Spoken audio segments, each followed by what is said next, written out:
Hi and welcome to Dean Park. I'm Dave Watson. I hope you're well and enjoying some of this nice spring sunshine we've got outside, although it's a wee bit chilly up here in Scotland this week with temperatures around about the 9 degrees, so a good excuse to leave the garden for a while and come in and do some modelling. This update will focus mainly on what I've been doing around the depot area, including fuel tanks, the TMD office and the hard standing. I'll also be answering a couple of your queries along the way as well. Hope you enjoy the video. Any questions, just ask. Those of you who've been following me for a while at Dean Park will know about my building site diorama, which is at the east end of the layout. It came around by accident really. Originally it was supposed to be a disused factory or even a high school, but I settled on the building site. The videos that I did on the building site will be at the top of the screen there if you want to check them out. However, Mike Wild from Hornby magazine expressed an interest in doing a small feature on it in the Hornby magazine, and it's now in the June 2019 edition. That's issue 144. It's got a nice little show me how section in the magazine there, so if you want to check out that, shameless plug time, it's in this month's June 2019 Hornby magazine.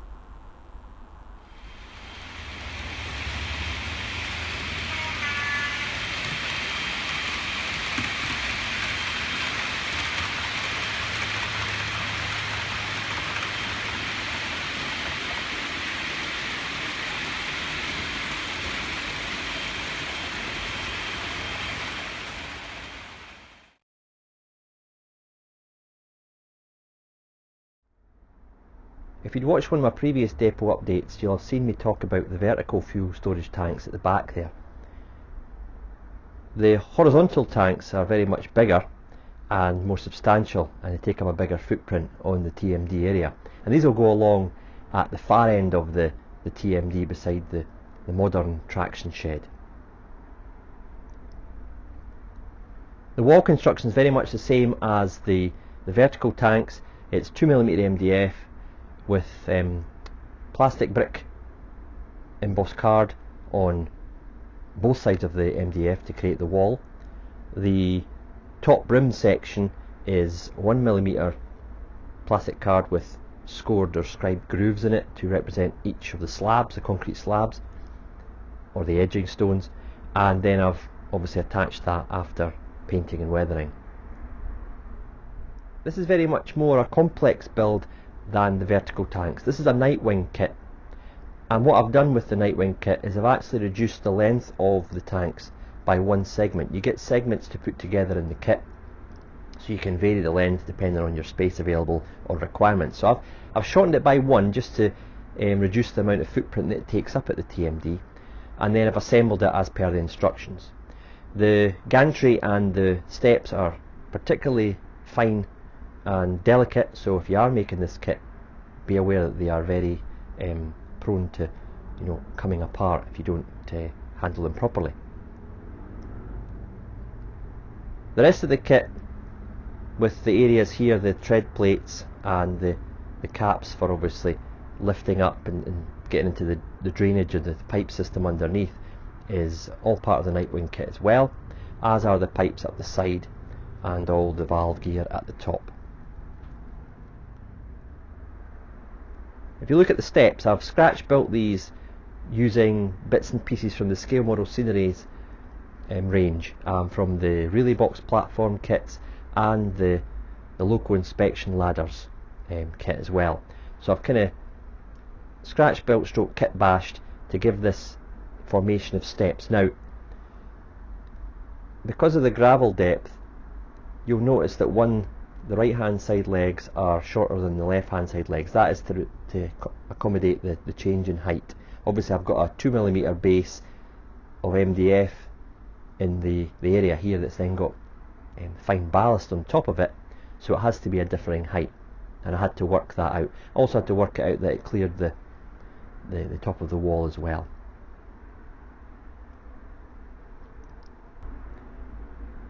I primed the steps and then I painted them in a dark grey Tamiya acrylic before dry brushing some aluminium onto the tread plate and on the steps, just to give it a worn in, used look, and then I toned that down a little bit with some of my weathering tones. Looking at the steps and the gantry, these were primed after assembly, and then what I did was I painted it all in a dark grey Tamiya acrylic, just like I had with the steps and indeed the tanks. And then what I did was I used the dark iron ink paint, if you like, the lacquer paint, on the tread plate area on the gantry, and then I rubbed it to reveal the kind of metallic worn effect.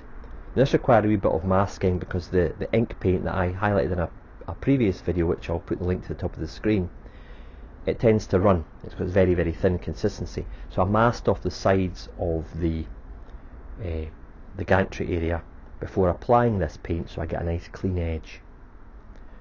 The steps weren't treated in the same colour, they were just the dark grey acrylic, and it's all been toned with the weathering paints that I used. You might notice, I don't know whether the camera picks it up, the handrails are a bit shiny and worn in places. Again, what I've just done is I've used that metallic paint, the dark iron, and I've just used the brush after scrubbing the gantry platform, and I've just kind of transferred some of the paint, if you like, onto the handrails, and it gives that kind of worn effect, like the workers have been leaning on it, etc., over a period of time. It's all been obviously weathered and toned down as well.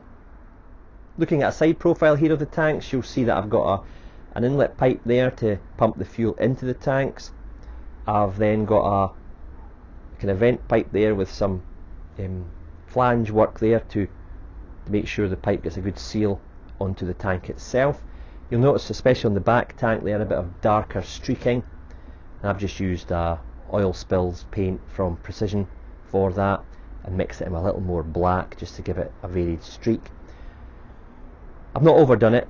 It's not like, for example, a tanker wagon where the fuel's been spilt down the side as it's been filled. This is a bit more, shall we say, contained. You might also see there on the gantry that I talked about in the last clip, the kind of silver worn handrail. Looking down at the pipe work at the front of the tank there, it goes from the plate on the ground into the tank, and there's the wheel there to shut it off. It's been painted in red oxide before then being given the weathering treatment and just general grime as well, and the wheel has been given that metallic paint or ink, and then brushed up to give it a kind of worn metal effect, like the paint's come off with people turning it and using it over a period of time. I'm quite pleased what I've managed to achieve here. Actually, it wasn't as straightforward a build. What I did was, before I put the actual tanks in, I put all the checker plate and the bottom of the steps in, and then what I did was I put the ballast in. Before sealing it in place, I kind of pressed the imprint of the 4 legs on each tank into the ballast. I then sealed it with scenic cement, then went back in, and where the footprints were, I just kind of scraped them out a little bit with a small screwdriver, so that the tanks don't sit on top of the ballast, they sit into the ballast. So it gives it appearance that the actual tanks were there before the ballast came along, and they're not sitting unrealistically on top of the gravel. The brickwork, I've used my standard Humbrol 70 with a 121 brick wash and some dry brushing of different tones of brick, and then I've given it a weather down through the airbrush in different areas. Depending where it is, there's more grime, and the concrete slabs on the top of the edging stones, they were Precision Paints weathered concrete, and then I've used my weathering tones. Weathering tones, I tend to use a Humbrol 32 and I think it's a Humbrol 62 mix, and I vary that. It's a brown and a grey, and I vary that and maybe put in a wee bit of light grey as well, just to kind of give it a variation of where the streaking and dirt might lie.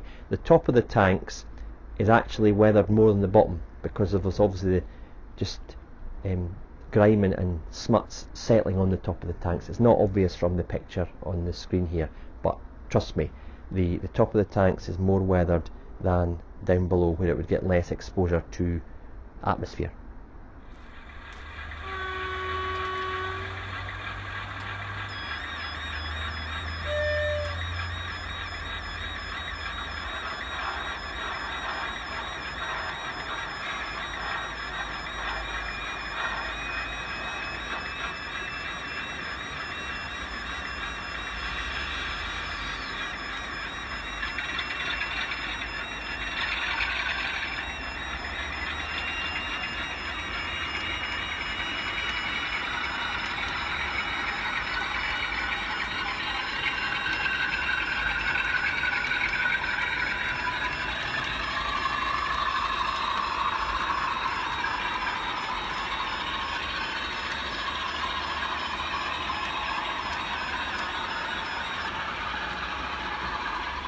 This is where the tanks will be situated at the TMD, at the far end next to the modern traction shed.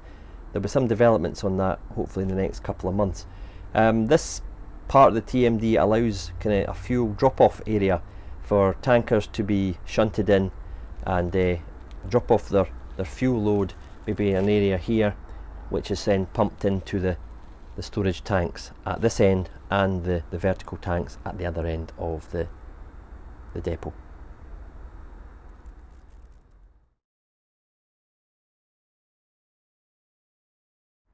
What I've got here is the hard standing areas, and the part that's got the spirit level on it isn't sitting entirely level. The bubble is at this side of the level, showing that the concrete is sloping off a little to the right.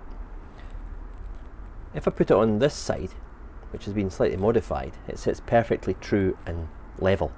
And how I've got around this problem is I've basically taken very thin card, I think it's like cereal box card, I think it's 0.5 mil, if that, and I've put it underneath where the hard standing will go, and it just lifts it that little bit to allow the hard standing to sit totally flush and totally true to the surface and the top of the rail.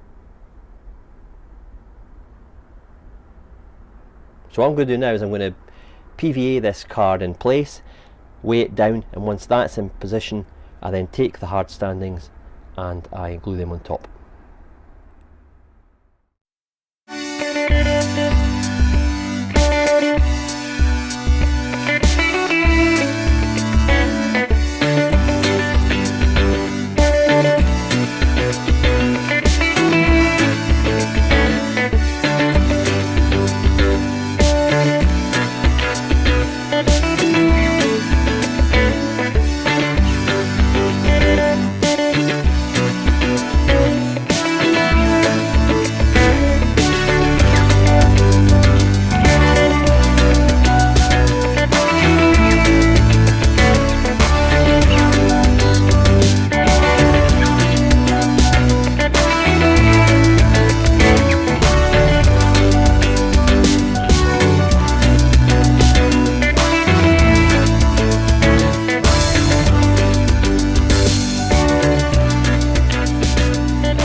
That's now the hard standing just laid on top of the dried card, and what I'm going to do is I'll place my spirit level on there now.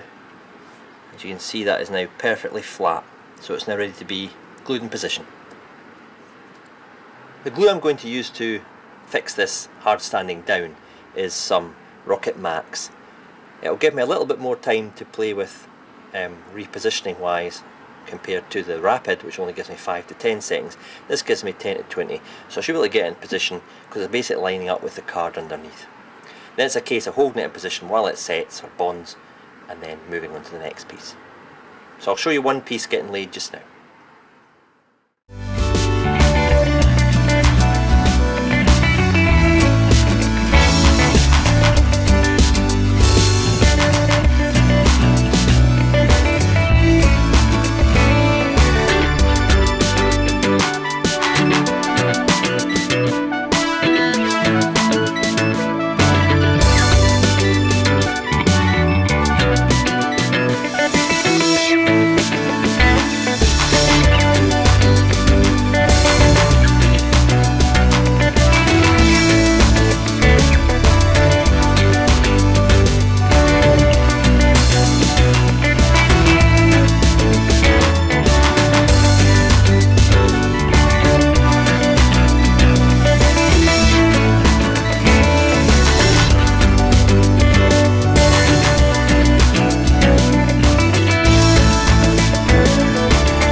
You'll notice I used paper when I was gluing down. That's just to keep minimal contact with the painted surface just now. I don't want to get any glue or marks from the weights on top of my hard standing.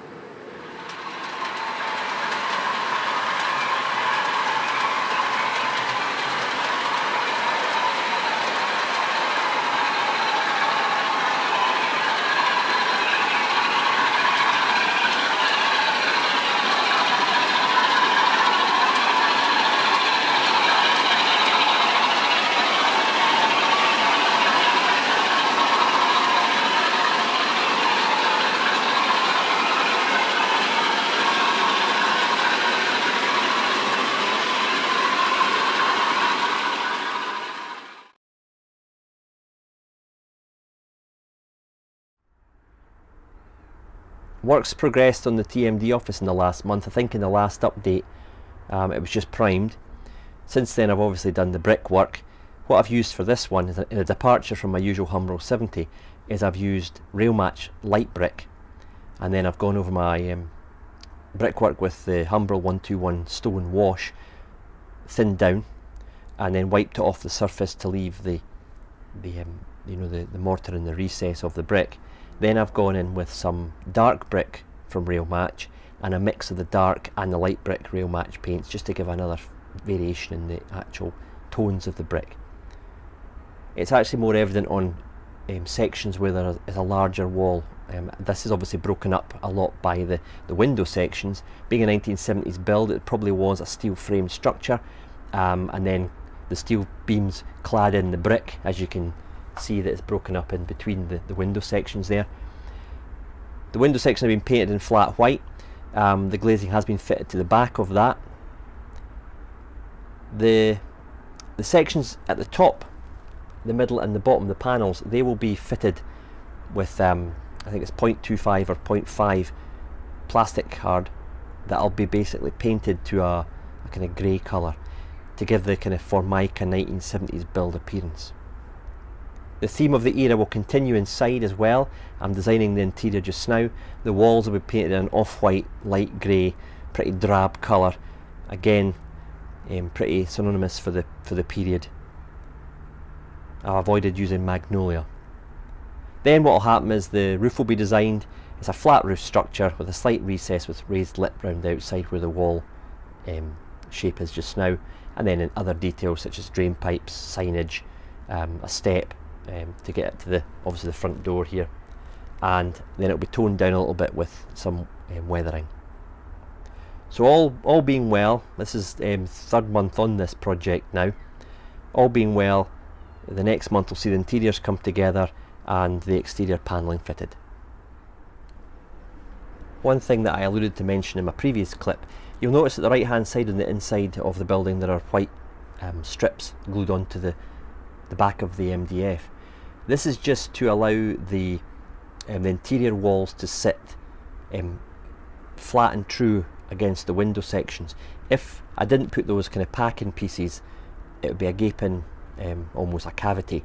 I want to make sure that the walls securely fit all the way around the building, so wherever there is white window sections, I've gone and padded it out with the white plastic card, which is obviously the same thickness as the window sections. Just a final look at this scene just now. This is the kind of position that I'll have the structures in. Obviously the office at the left hand side there, the single story depot office or mess room in the middle with the vertical tanks at the right hand side. The area in between the two buildings will be a small car park area, which will give the impression of disappearing off scene behind the T section of the TMD office.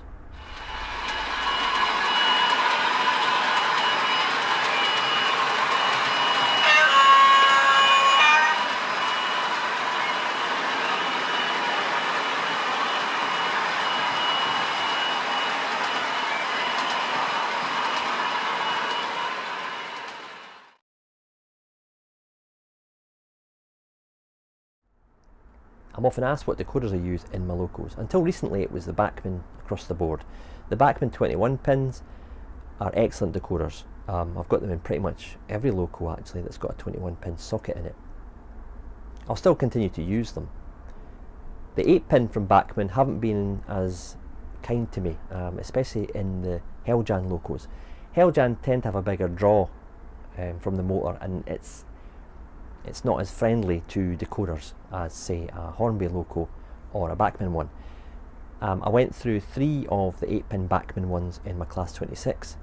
The loco would still run, but the lights started having a play around on their own, going off when I wanted them on and vice versa, and they just stayed on all the time after that. So I decided to change, and I tried out this Lens Standard Plus V2 8 pin, and I have to say they're excellent.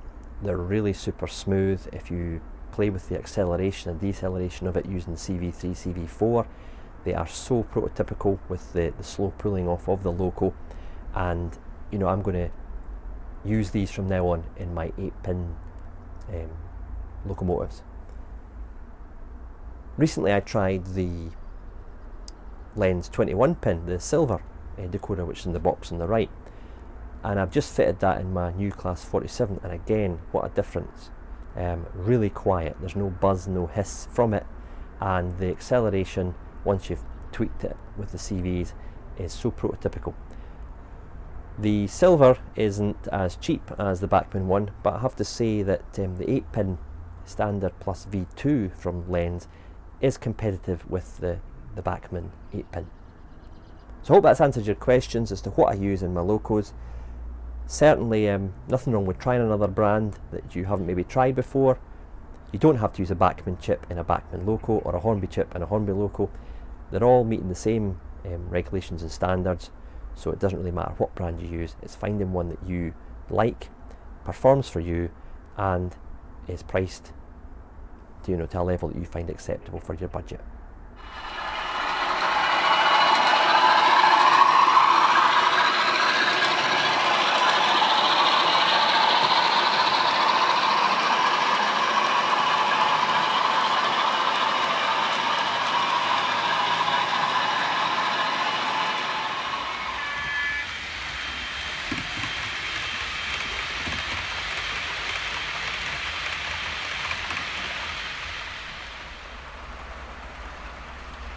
It's shout out time, and this month it goes to Stockton Junction, who's got a new BR/NSE styled layout. So if you want to check out his channel, I was quite impressed actually with his build so far.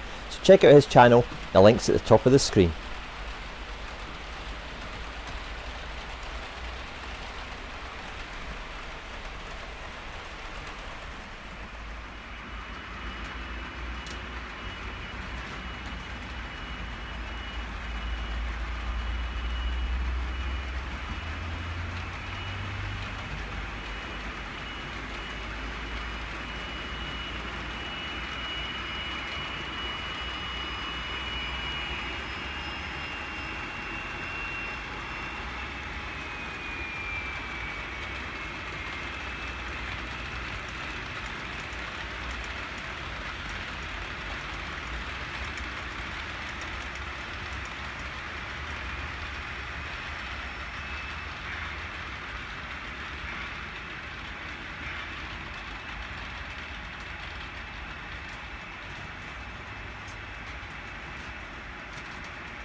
As I highlighted in a previous video, the Scale Model Scenery speed restriction signs kit is now out, and they're great because they come in a kind of already cut sheet. So all you have to do is snip a couple little tags holding the speed sign onto the sheet with a knife, and you've got yourself an instant perfect circle. None of this hand cutting out of bits of card like I've done with my previous ones. That's pretty good, I have to admit, but if you've not got a steady hand, I mean, to get one like that I probably wasted another two, you know what I mean. So with these Scale Model Scenery ones, it's saving a heck of a lot of hassle. You'll notice on the back of the actual speed sign I've got these kind of ribs, and they're kind of the brackets that would be used to hold the sign onto the actual pole. The pole's made out of 0.9mm brass, and the speed sign itself is 0.5mm plastic, and they've been laser cut to exactly match and fit the size of the Scale Model Scenery's kit. You can fit them straight from the piece of paper to a thin piece of plastic which is supplied in the kit, but I've gone along with my traditional method of mounting them on the brass and the plastic. They'll be held in place with a little bit of spray mount as well. You notice one in the middle there, I've got 2-speed sign discs, and I'll have an arrow to indicate that the lower disc is for a line that's going off to the left or the right. The one at the left is a rectangular one that will be used for the stop signs at the TMD area, and the one on the far right has got a speed sign on the top with a smaller disc at the bottom, and that'll be for a sound whistle board. If you've not checked out the Scale Model Scenery kit that's just been released, the link is in the description below.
Well, that's it from Dean Park. I hope you've enjoyed it and got some tips and suggestions that you could possibly use on your own layouts at home. The next month or two at Dean Park will see progress continue on the TMD side of the layout, and also I'll be looking to upgrade my point control on the station side of the layout to match that of the storage yard. So lots of DCC concept upgrades to come. You can also follow me on my Facebook page, the Dean Park Station Closed Group. If you've watched me there, you'll see little teasers and updates throughout the month in between my update videos here on YouTube. Obviously this station and the layout itself is based in the ScotRail region. However, if you want to see something from the Network South East region, click on Richard from Everard Junction. His links are at the end of the video. In the meantime, happy modelling.